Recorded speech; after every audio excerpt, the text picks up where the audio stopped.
تحيا مصر بقلم أسماء أبو السعود. تحيا مصر بمشاكلها وهمومها في كل وقت وكل حين. تحيا مصر حلو ومر، صحة وتعب، وعيال وحشين وعيال حلوين. تحيا مصر اللي كان فيها إدريس والخضر ويوسف وموسى وهارون، اللي مر بيها عيسى وإبراهيم ويعقوب ويوشع بن نون. تحيا مصر اللي فيها فول وعدس وبصل وزيتون وتين. تحيا مصر اللي بتعلى فيها الله أكبر بجنود جميلة خلقا ودين. يا مصر يا ام الصبايا والشباب والعواجيز الحلوين، يا حبيبتي أمنة وكلك خير مهما سرق منك مستعمرين، بس هم يشيلوا عينيهم من علينا يحمينا منهم رب العالمين.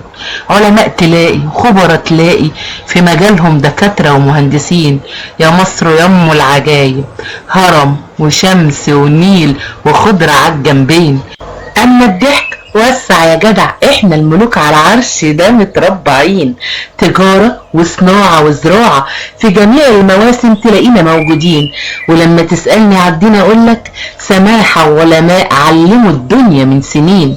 والنهاردة جايين نحيي جنود اكتوبر، ابويا وابوك وشهدائنا الباسلين.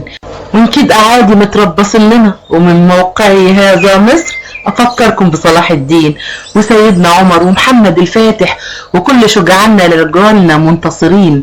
بكرة هنجمع شبابنا وشباب العرب ونبدأها بغزة ونحرر كل فلسطين. ولما نحرر كل الدول هنقعد نحررهم من عوايدكم اللي احنا بيها مبليين. وهتعلى الهمم ونلم علمائنا وشبابنا من كل البلاد اللي هم فيها متفرقين، ونبني صرح عظيم بهيبة الهرم وطول النيل، ونجدد النصر برجوع الطين.